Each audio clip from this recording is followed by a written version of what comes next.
This is the Four Wheel Parts Down and Dirty Show Off-Road Edition, powered by Polaris RZR. We're taking it back to the roots, getting dirty and covering all things off-road, because pavement, well, that's for it's gloves off, in your face, on the edge, and the way off-road should be. We're your definitive source for all things dirt. 4WP is more than a store. We're truck and Jeep experts and have been for over 50 years. From wheel and tire upgrades to full custom builds, 4WP has you covered. Whether you want to order the best parts online or shop in store, do the work yourself, or get it done by a pro, all roads lead to 4WP. Do your rig right. Shop online or find your store at 4WP.com. Welcome to this week's Four Wheel Parts Down and Dirty Show Off-Road Edition, powered by Polaris RZR. Jim Beaver here with another edition of the best damn off-road podcast on the planet. Thank you guys for joining me, and man, do we have a lot to talk about. Obviously, we got to talk a little bit about the Score Baja 400. We're also going to have the winner of the Baja 400, Ryan Arciero, on the show this week. Also going to talk some big news coming out about Best in the Desert and 6100 and where that class is going in 2020. Blockbuster news. Also got the Off-Road Expo happening this weekend. So we got a lot to dive into, a lot to dissect, a lot to talk about right here on the show this week. First off, got to ask you guys, please, if you're tuning in, head over to iTunes, hit the subscribe button and subscribe to the show. It's the Down and Dirty Show feed. Not only are you going to get the Four Wheel Parts Off-Road Edition, you're going to get the national show as well. We talk not only off-road, but various other things, including IndyCar and Rally, Formula D, and I don't know, list goes on. We talk a ton of stuff over there. You never know who's going to pop up as our guests.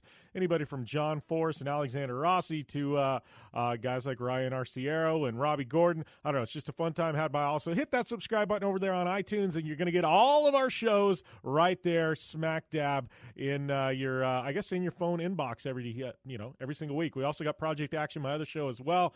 So subscribe to that one. Check out all our content at downanddirtyshow.com. Make sure and support our partner, Four Wheel Parts, for any of your off-road parts needs, both online at their website as well as in-store, man. They kill it, and thanks to them for all the support. So, yes, Baja 400 going down this past week, and that one did not disappoint. First annual Baja 400. I know I was really, really excited about this one because it reminded me of the Baja 500 course from the early 2000s. I know they took bits and pieces of some of the 1980s course, and, it's kind of a bit of a throwback Baja 400 course. And I saw it, and, part of me just wished I was racing it because I know those trails probably better than any others in Baja from my standpoint. And, I loved the layout of the course, but I know it threw a wrench in things, and, on the forums and social media, people are just don't know what the heck to do. And I think a lot of it stemmed from the point where, in desert racing, we finally got qualifying. Best in Desert, they've done a phenomenal job with qualifying and bringing it to all the races. Score, they've been bringing it to their races as well, but sometimes they're not able to do it, which is the case here with the Baja 400. And they had a result to the pill draw, which this is what I grew up with. When I first started racing trophy truck, there was no qualifying. It was pill draw, right? Random draw for start positions, and it makes things interesting. You might have the best driver on the planet starting dead last. You may have somebody not so good starting up front. Gives everybody a chance to start up front. But generally, the cream rises to the top, and, it's like you look at Walker Evans, Ivan Ironman Stewart, all their victories in Baja and things like that, it didn't come from qualifying. It came from legit OG pill draw, man. They had to work for it, right? So part of me likes that, but the sport of off-road desert racing has evolved. It's a completely different animal from the way it was years ago, and back then, 20 trucks was a massive event, as far as trophy trucks and unlimiteds go. And now, we're pushing 50 plus at some of the marquee events. So things have changed, and, starting 50 is a lot different than starting 20th, And, you've got some really fast guys that had bad draws of the Baja 400, like Andy McMillan, guys like Robbie Gordon, things like that, and Ryan Arciero, your winner, he didn't get such a good draw either. So you've got some good guys starting deep in the field, and makes things interesting, especially with a course layout like this. One, they didn't get any rain in Baja. It's been uber dry, which caused nasty, nasty, dusty, silty conditions, and there was no wind on race day. Generally, with a little bit of a breeze, it'll blow that dust right off and allows you to race, right? It just hung. You get in those canyons, you get in those silt beds, and it just lingers, and it's just blinding, blinding dust. You can't see in front of you. It makes it really, really tough. Not only that, but a lot of this track was actually, I don't want to call it single track because that's moto terminology, but it was, it was single wide, right? There was no passing, so you'd catch somebody, but you just sit there in their dust. No way to go up and really tap their bumper, no way to get them to pull over, no way to get around, so you've got like single file, like a train, like slot cars racing the race. And as we saw at the finish line, I mean, guys were stacked up within seconds of each other crossing the finish line, and it was bonkers for 400 miles. I know Andy McMillan had some choice words, at the finish line. He's kind of retracted some of that, and I've always said, you can't. When you stick a microphone in front of a race car driver at the finish line, I don't care if it's NASCAR, IndyCar, off-road, whatever. It was like John Force when we had him on the national show after his 150th win. Anytime you stick a microphone in front of a guy as he climbs out of the car, adrenaline is pumping. Whether they won or lost, they just finished a grueling race. You got to give them a chance to decompress. If you shove the microphone in their face as they're climbing out of the car, they just get out, and you don't give them, that 5 minutes to cool down, catch their breath, get their thoughts together, you're going to get something that you may not want to hear, right? Whether it be a cuss word, maybe it's something them flying off the handle, and it's something they shouldn't have to retract it because they have this massive adrenaline rush going on, and it's in the process of dumping. You cannot. You just can't hold them accountable for what they say. And, and I've always said that as a commentator, as a TV person, as a network, or as a social media outlet or a reporter, whatever you are at the time, you know what? You're going to get some raw emotion. And if they say something you don't like, you can't hold them accountable for it. And you darn sure if they throw out a 4-letter word, you can't penalize them for doing it on television. Can't do it because it's your fault. That's what's coming. It's like when you interview a fighter, right after they knock somebody out or get knocked out. You're going to get shenanigans, man. And so, I feel bad for Andy McMillan because I think there was some of the things he said that was taken out of context. And, I feel bad for that because, I don't think it was necessarily Andy's true colors. I think that you caught him in the heat of the moment, and he didn't have a chance to collect his thoughts. And, and things were said that he probably felt that way, but he would have said his thoughts in a little bit more collected verbiage, I guess. And I don't know, but anyways, that's all over the internet. Obviously, the live stream, you can pull the archives of that, hear exactly what he said. But Ryan Arciero somehow, some way, won the war down there at Baja, and and he walked away with a big victory, and it was just a grueling race. Only 400 miles long, but with all the dust and everything else that went into it, man, it made for an interesting battle. That is definitely for sure. And I know other big news coming out of SCORE currently is they've got the Baja 1000. That track is going to be announced at the Off-Road Expo this weekend. So if you're listening to this, it may already be out there, and it may already be out in the wild. So you may be reading this or listening to this, and and it's one of those things where it's like, oh, what's he already talking about? We're already seeing the map. So just disclaimer, that's coming. So big news out of Off-Road Expo this weekend. I know General Tire's got a big booth. All my partners are out there, and I think it's, biggest off-road show of the year for sure. So if you're in SoCal, definitely make your way out if you're listening to this on Saturday or Sunday. But speaking of the 500, we could break down the results. You guys already know who won classes and things like that. But I do have to give a shout out, one, to Wes Miller. He's going to be one of our guests next week on one of the shows, probably right here on the Off-Road Edition.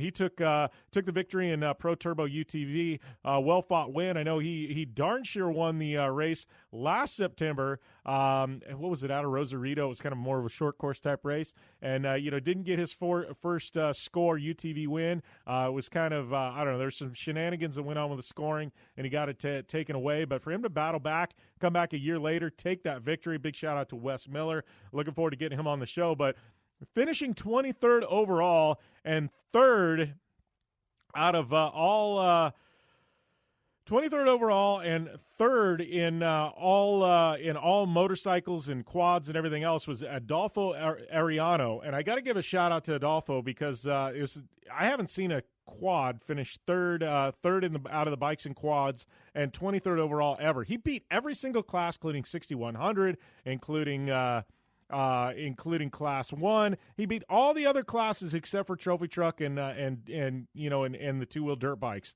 Like, that is an amazing effort on a quad. Ariano, man, tip of the cap to you, man. You are beast mode. I know in our power rankings, I had him on my power rankings. Probably the first and only time you'll ever see a quad make the power rankings, but great run by him down there in Baja, that's for sure. So I know we mentioned talking about Best in the Desert as well, and we will get to that Ryan Arciero interview momentarily, but talking Best in the Desert, they announced their schedule. That's coming out. We've already kind of talked through that, but big news coming out of Best in the Desert was the 6100 rule changes are upon us. They are allowing 3 different changes going into 2020.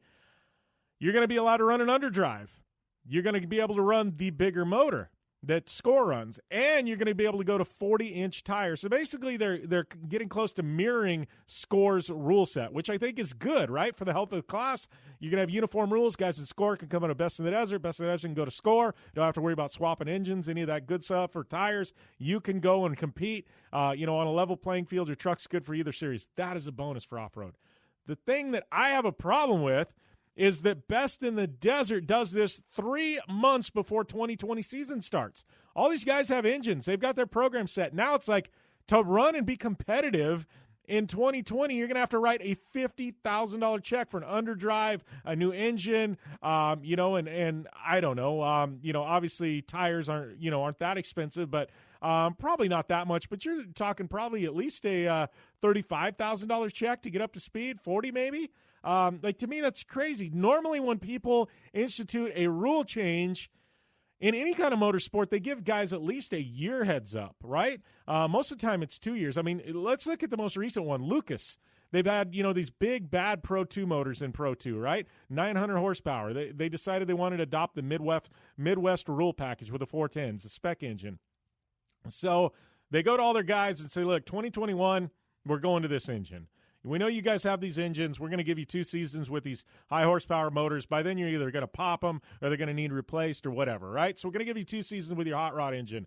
And then it's going to be the smaller engine moving forward. It gives everybody 2 years to adopt to the new one. And the way they do this is they're like, all right, so we're going to allow the slower engine.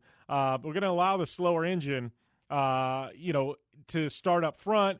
And, they phased it in with a staggered start. Lucas did it the right way. They adopted both, gave guys 2 years to phase out their engines so it wasn't like an immediate cost, gave them fair warning, and then they're allowed to use their engine up. And then when it's time to replace, if they want to, fix the big engine and continue to run it, that's their choice. But they know at 2021, you're going to have to go to the smaller engine. So a lot of guys, once that one's used up, they're just adopting, the other engine, and it's a phased-in deal. It's this absolute right way to do it. This deal 3 months before the new season just to drop this massive change is crazy, and I know a lot of people with the tires, they've been pushing for it. General Tire only makes a 37. Big supporter, Best in the Desert. I do not know where that leaves General Tire and Best in the Desert. Yes, I'm a General Tire guy. Yes, they sponsor this radio show and this podcast, but I do not know where that leaves them with Best in the Desert heading into 2020. Underdrive's another thing, right? These things, it's not like they're cheap. I think you're talking probably $20,000 for an underdrive. And it's not like they're irrelevant. It's not like somebody has 40 of these underdrives sitting on a shelf somewhere. There's 40 trucks that are now going to need underdrives heading into next year, right? There aren't 40 of them sitting on a shelf. How these guys are going to source them and how these manufacturers of underdrives are going to, I don't know. Like, it's crazy. There's so much of this that is just kind of shenanigans, and I feel like it was just throwing shit against the wall and seeing if it stuck, and it was good, but you should have notified everybody January 1 of this year, this is what we're doing for 2020, allow them to prepare. They didn't do it. It was like, boom, hey, we're going to wave our flag, woo, this is what we're doing. We love you guys. How much do you love them? You did it, gave them 3 months notice. Crazy. Makes no sense to me. Ultimately, it's a good move. I think it was just it was instituted poorly, and it should have allowed the teams, a better opportunity to do that. That being said, it will be great for everybody being able to run both series. Best in the Desert's got a massive schedule next year. It's crazy how many, if you count UTV and desert races, there's an epic ton of races by Best in the Desert. Sticking with their 4-race schedule going into next year. That will be interesting to see. I think it's a smart move by SCORE. Let's focus on Baja, do what we do best. And I think they're actually going to get a lot of entries for all the races because it's not going to be quite as expensive to run the full series. So, I've had a lot of questions on short course and the state of short course. Obviously Lucas Oil announcing that the Midwest Short Course League was being dissolved. All the tracks in the Midwest now on their own. You guys know as much as I do. From what I understand, there will be racing in the Midwest in 2020. I'm sure all the tracks, Crandon, Bark River, ERX, maybe Dirt City banding together. Maybe they will have a series that they put together next year. I don't know about the media package or anything like that, but, Crandon's been there for 50 years. It's going to be 51, right? Bark River, it's our 45th anniversary. Yep, they'll be back on the schedule as well. So, it's one of those things, we'll see. I think it's a little bit disheartening for all short course fans because we got a glimpse of that merger that we'd wanted for so long. And, 2 years later, it's kind of gone away. But Lucas does great things. So does the Midwest. Obviously, short course on the West Coast alive and well as well. So it's going to be interesting to see, the way things shake out. Honestly, it's not that I have been avoiding it on the show. I just haven't really had a whole lot to talk about in regards to it because you guys have as much information as I do. I know the forums of social media have lit up. Everybody's got ideas, and that's all they are at this point, ideas. Nobody really has any hard, cold facts, and that's what I'm waiting for. Facts. Once I have facts, I'm not a rumor mill here on the show. I don't want to be that way. Haven't been that way for 8 years on any of my shows, and we're not going to be there now. If I do hear an inkling of something, maybe I'll throw it out there. But right now, there is no hard, solid evidence one way or another on what short course looks like in 2020, other than we are going to have 2 series, West Coast and the Midwest, and, that's what it is. And, and I'm sure moving forward, everybody's going to be happy, right? Both series are going to go and survive and be alive and well. We've seen it for years, and, I think maybe that's just the way short course and off-road is meant to be. It's worked in desert racing, right? SCORE, Best in the Desert, have always coexisted and done quite well for themselves. SCORE and HDRA in the past has done that.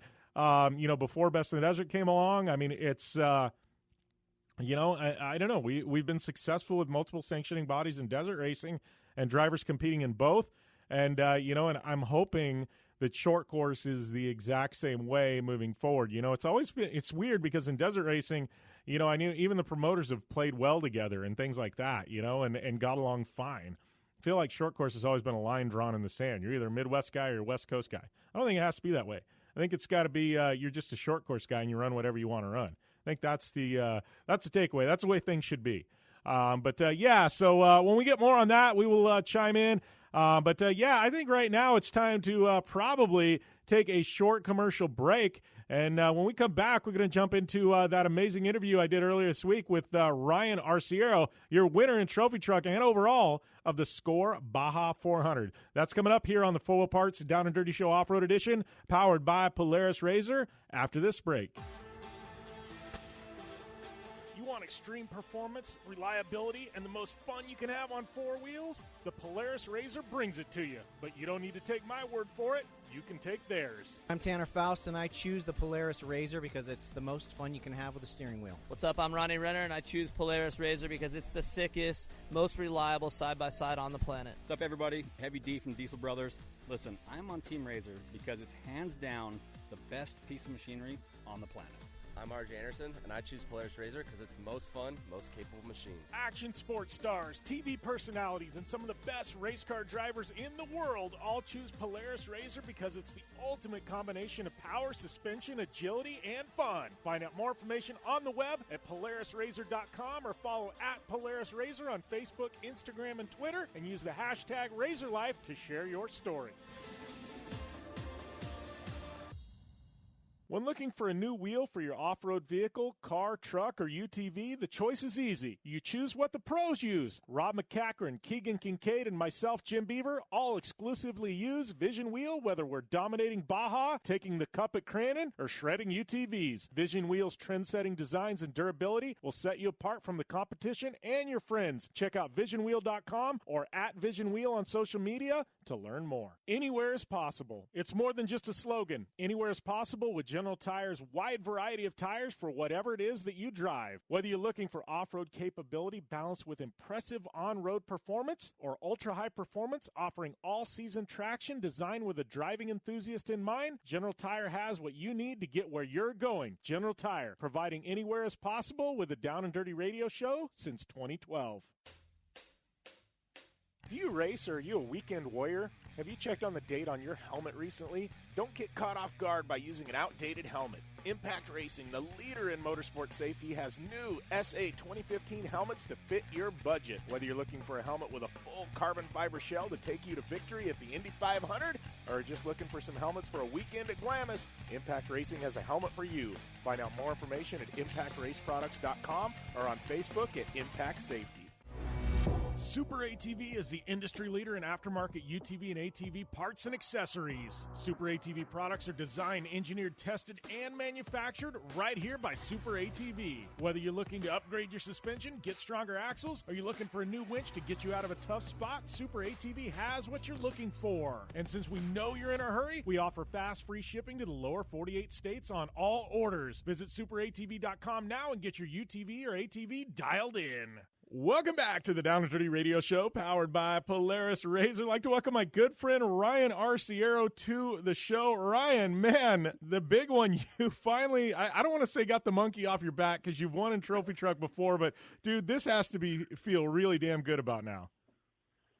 I tell you what, it is. And the monkey has gone off the back. You're right in saying that. I mean, I think my last Trophy Truck win was with Troy Herbst at Parker for the Best in Desert race, and I think that was in 2014, I believe, 13 or 14. And then prior to that was my back-to-back Baja 1000 wins in Trophy Truck with Mark Miller in 2003 and 2004. And it just goes to show you, how difficult, how tough it is to win a Trophy Truck race nowadays. I mean, it is no joke. And if anybody followed that race on Saturday, you could see how close it was all day long, all the way to the end. Just incredible. Yeah, well, and I think this course, one thing I loved, I haven't raced down in Baja in a few years. We're talking about going back next year, but this course in particular, this reminded me of the old Sawfish Baja 500 courses. I mean, we're talking early 2000s, mid 2000s. A lot of that, I mean, correct me if I'm wrong, was like those Baja 500 courses, but Roger Norman has kind of gone a different route with his 500s and things like that. So I think a lot of this probably hasn't been run in a few years, right? No, you know what? One of the key sections. Well, there's two. You had Santa Catarina Wash, which is before Nuevo Junction. We hadn't run that. They hadn't run that in a long, long time. My dad happened to be. My dad went out there with Sean Hoagland and they chased us and they went out to checkpoint 1, which was that wash. And my dad was sitting in that wash with Sean waiting for me. He goes, I remember racing my 2C car back in the 80s through here and the Toyota truck as well. I don't think we've run that since probably the 80s or 90s, if that. And then it's been since, I think it was 2000. I want to say 2000, probably 6 or 7, something like that we ran down Simpsons out of Mike's Sky Ranch. And so it's neat to be able to tie those old courses back in again. And I mean, the course for me this year overall, I loved it. It was really a driver's course. Not a whole lot of rough. We missed all the San Felipe stuff, which is not the end of the world for me because I like a driver's course. I like technical. Yeah. And this course lent itself to my driving style. So, but the biggest thing we had to overcome all day long, and it was for everybody, except for the 2 lead trucks, was dust. Dust was horrible, especially where we started. Yeah, well, and and I know there's been a lot of talk on the internet about dust, and I know this was that weird one where we've gone to most of the events now have qualifying, but this one for one reason or another didn't, and I know it was kind of the old school pill draw where you and I grew up with that. I mean, we're super familiar with that, but it's been a long time since the unlimited classes actually were by pill draw, and so I think there was a lot of fast guys starting in the back. I know you probably didn't get the starting position you wanted. I mean, I think it added a whole different aspect to this. I mean, how was that for you going back to this pill draw type of thing, that we haven't seen in a while, Ryan? I tell you what, when they did the draw over at Cameron Steele's Baja headquarters, and I wasn't able to be there in person, so I watched it online. And man, my hands were sweating, and because I knew I could have drawn just as bad as Dan McMillan did, or I could have been lucky that day. So I mean, it's really a coin toss at that point, and especially with this course, the way this course was laid out, and how technical and one line this course was, having a crappy draw it literally could determine whether you're going to do well or not do well at this race, and that sucks.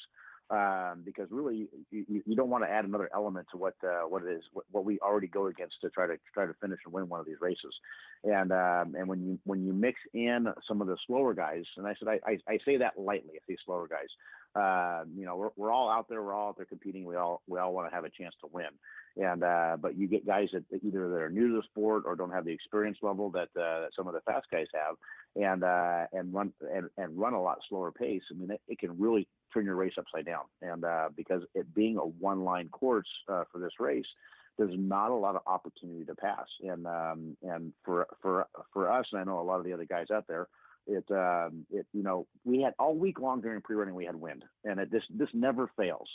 Race day, it was still as can be.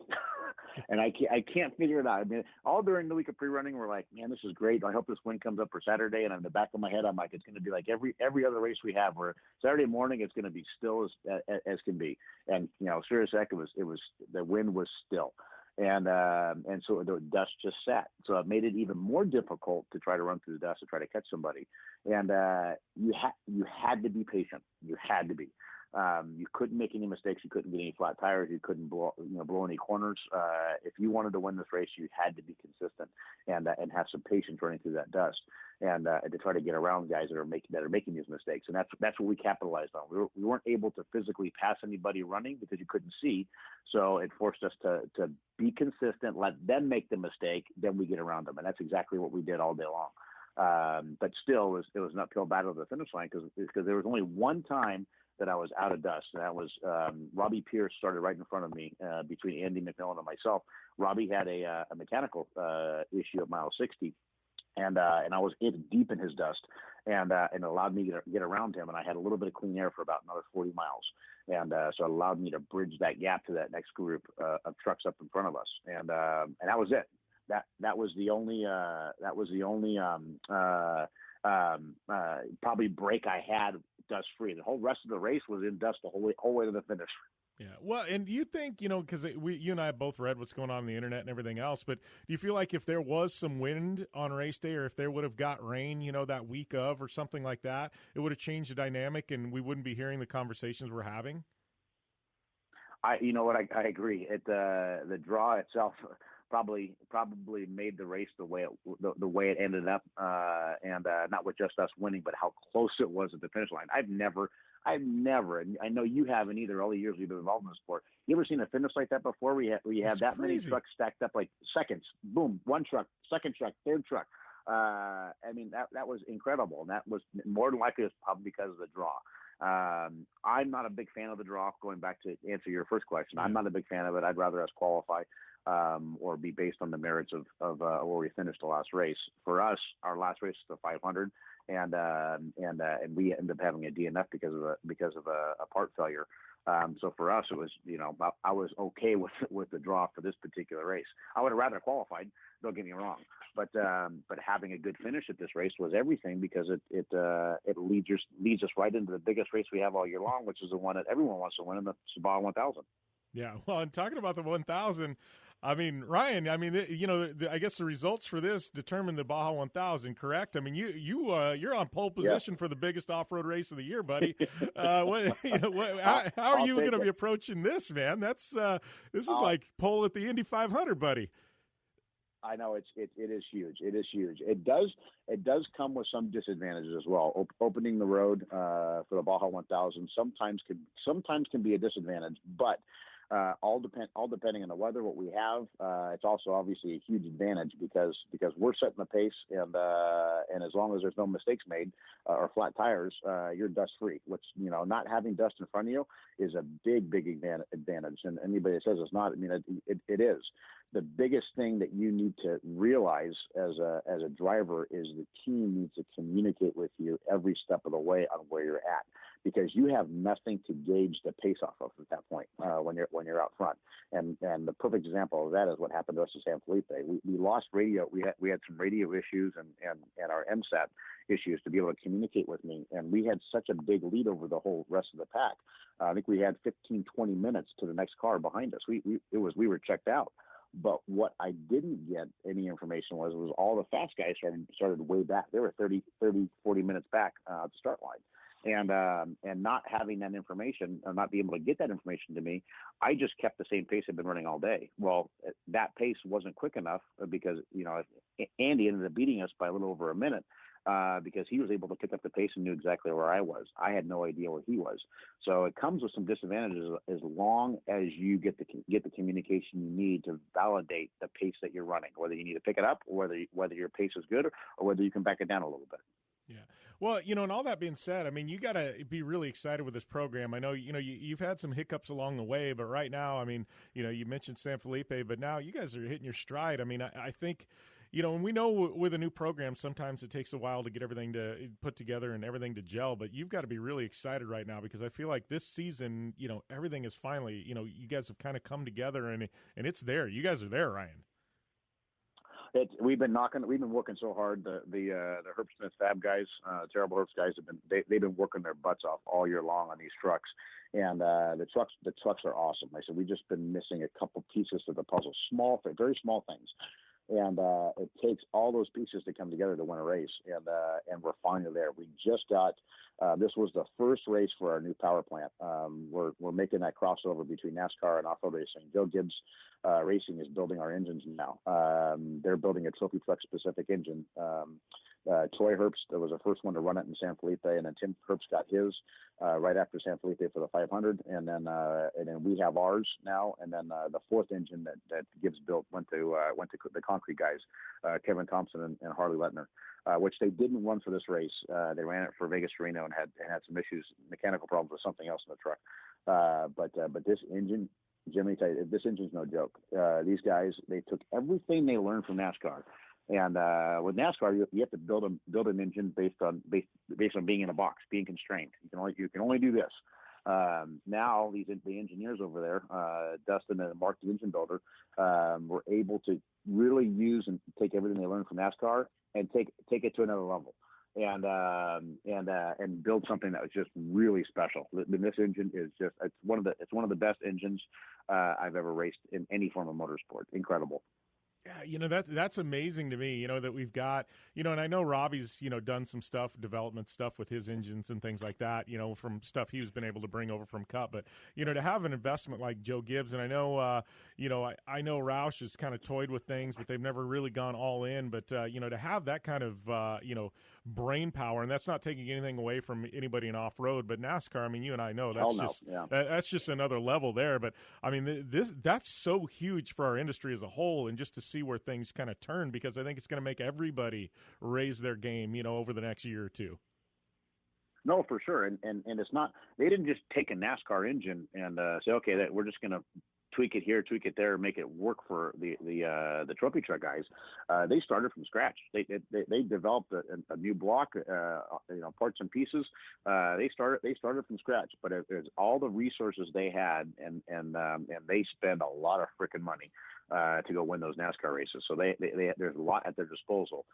They took all that and developed something brand new for what we do. And I think that's really cool that it even sparked an interest for them to want to get involved in trophy truck. And it just goes to show the landscape of trophy truck and how cool it is, and the exposure it's getting now. Off-road racing in general.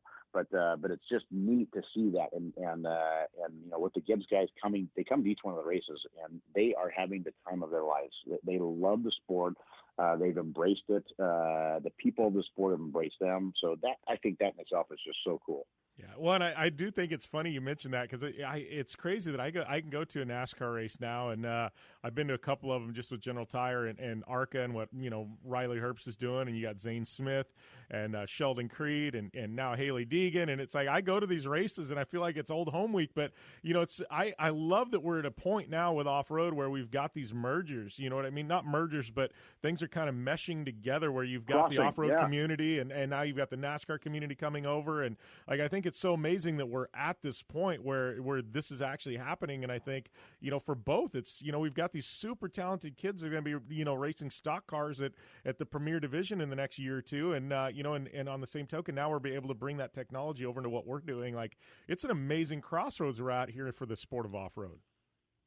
I think we're at such a cool time. I really do, and it is. It's neat for me to turn on the TV and see all those guys like Zane and Riley, who I've seen grow up and trying to make their way into the Cup Series. It's just so cool when you see someone come from the off-road side of things, because typically in NASCAR, a lot of those guys came from sprint cars, World of Outlaws, and late models, and just living at the short tracks. And to see the guys that are coming through the off-road ranks and having just as much success or just as much talent in NASCAR as the other ones that have lived and breathed in the short tracks, I think that's really cool. It just goes to show you that the talent pool that off-road develops as far as your driving skill goes, it's pretty incredible.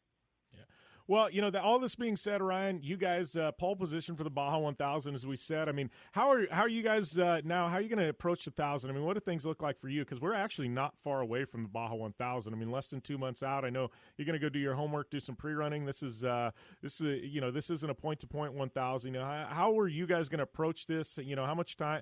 I mean, because I got a feeling you got to look at things a little bit differently now, like you said, because you are going to be leading the way. No, there's no doubt with that, Jim. It's definitely, you definitely have to put your thinking cap on. You cannot rest on what you just did last weekend, and that's done and over with. And I'm still on a high from it. But the second I got home, my brain switched gears to the 1000 and started looking down the road. And the guys have a lot of work to do. Obviously, the trucks have to be completely torn down and gone through and re-prepped for the 1000, which is only a couple months away. If that. So there's a lot of work to be had. Obviously, pre-running and trying to figure out where the race course is going. Typically, when we do a loop 1000 race, we usually go underneath the 1,000-mile mark as far as total mileage. But with that being said, that doesn't mean it's any less difficult to do the Baja 1000 when it's a loop race. To me, it's almost more difficult, and not just logistically, because logistically doing the 1000, the Peninsula run is very, very difficult. But typically the race courses in the northern part of Baja are very rough. Yeah. I can only assume for us to get the mileage we need, we're going to be doing all of San Felipe and all the rough stuff down to San Felipe. Well, that takes its toll on both the driver and more importantly, the vehicle as well. So when you get done with the Baja 1000, it's a loop race. You are spent. The trucks are spent. The team is spent, and they're just as difficult to do. So for us, we're going to do a little bit of testing because you need to. You need to continue to develop. You need to continue to push the envelope. You need to find ways to make the truck better because all your competitors are doing it. So, like I said, once again, you can't sit on your laurels. You have to keep pushing and pushing forward. And but that's what's exciting. I've been racing for over 25 years, but been around it my whole life like you. I don't stop learning every time I get in the vehicle. I'm always learning something. I'm always changing something. I'm always adapting and doing something different. But it's it's going to be such a thrill starting on the pole, being the first car to leave Ensenada for the 1000, and the goal is to make sure you put together a great program that keeps us there, and that's not just the team, it's not just the driver, it's not just the navigator, it's everything together, and most of what happens to go win the Baja 1000 happens at the race shop and in the planning side of things. The racing is the fun part that we get to do. That's a small percentage of the overall picture. But for us, I mean, I'm super excited to go to this race. I'm super excited to start first. We have some great sponsors, on the truck. Troy Lee did the paint job on the Levi's truck, and man, it has become such an icon down in Baja. The fans down there just absolutely have gravitated towards it and love it. And then we brought a new sponsor on for this race, Dragonfly. They build drones, and they build really, really big drones that carry full-size camera equipment. Those guys, this was their first time to an off-road race, let alone first time to Baja, and they were blown away. Not to mention we went out of the box with them being involved, but they were so beside themselves and gravitated towards our sport. For me, I love seeing that. I love introducing people to the sport that have never seen it before, never experienced it before, because just like we can talk about what we do. We can talk about our sport till we're blue in the face, and people will say, okay, that's cool, but how do you explain it?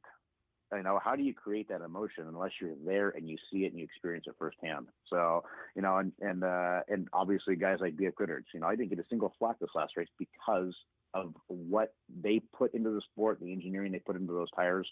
It's absolutely incredible. It goes to everything. Having the whole package of King Shocks, KC Highlights, having Score working their butts off to be able to get approved for us to go race down there. I wouldn't want that job. No. It's wild. It's wild. It's absolutely wild. Yeah. Well, and I got to ask too. I mean, we've been having, you and I talked back earlier this year when we had you on that podcast. It did amazing feedback, by the way. Everybody loved us just talking, just old school off road and things like that. But all wheel drive versus 2-wheel drive, man. I mean, here we were at a really. I mean, this was a prototypical. This is a Baja course I grew up on. You know what I mean? And what's your take on that? I mean, obviously we know all wheel drives are coming. They're fast. They're wicked fast, but something like this, I mean, I think what we've seen, 2-wheel drive, it can still put it down. I mean, I think we just proved it on Saturday. Granted, there was elements of being in dust, but you're always going to have some element to it. But I was excited to see the fact that we came out victorious over the 4-wheel drives. So the 4-wheel drives, they are coming, and obviously the reliability of them is now there. As far as I know, I mean, I think there was 3 4-wheel drives that finished physically in front of us that had 0 issues.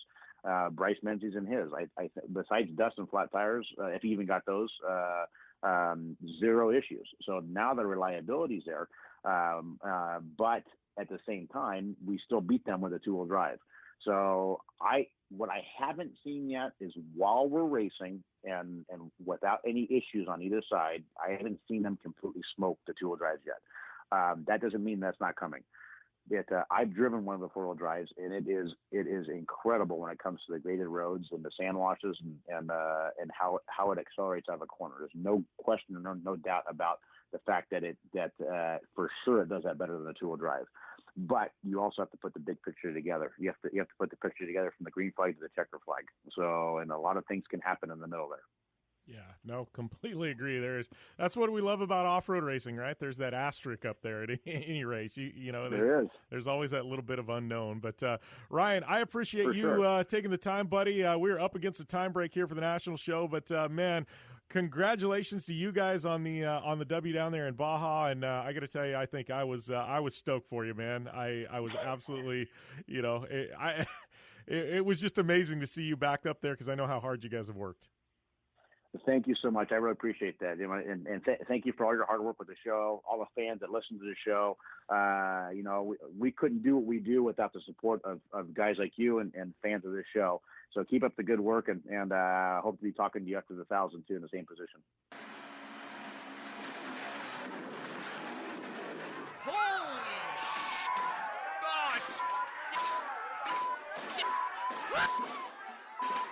Oh, man, that was a hell of a ride. Go check out mymedic.com for the best first aid kits on the planet and save 15% with discount code JimBeaver. Again, mymedic.com, discount code JimBeaver, and save 15%. It's cheaper than a funeral. Life is all about sound, the sound of sports, the sound of the racetrack, and the sound of your vehicle.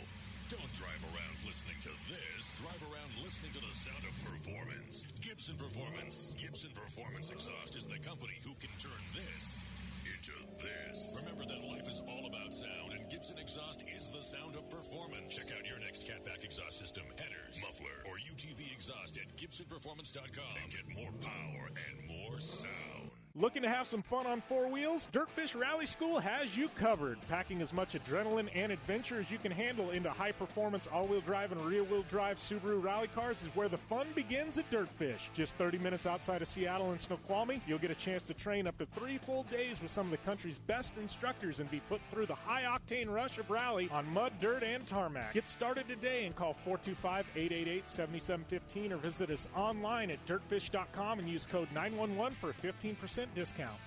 All right, great catching up with Ryan Arciero there before the break. Always fun to have him on any of our shows, especially here on the Full Parts Down and Dirt Show Off-Road Edition powered by Polaris RZR. But I know a lot of you out at the Off-Road Expo this weekend. I know I will be out calling the races there at Lucas Oil at Glen Ellen this coming weekend. Come by, say hey.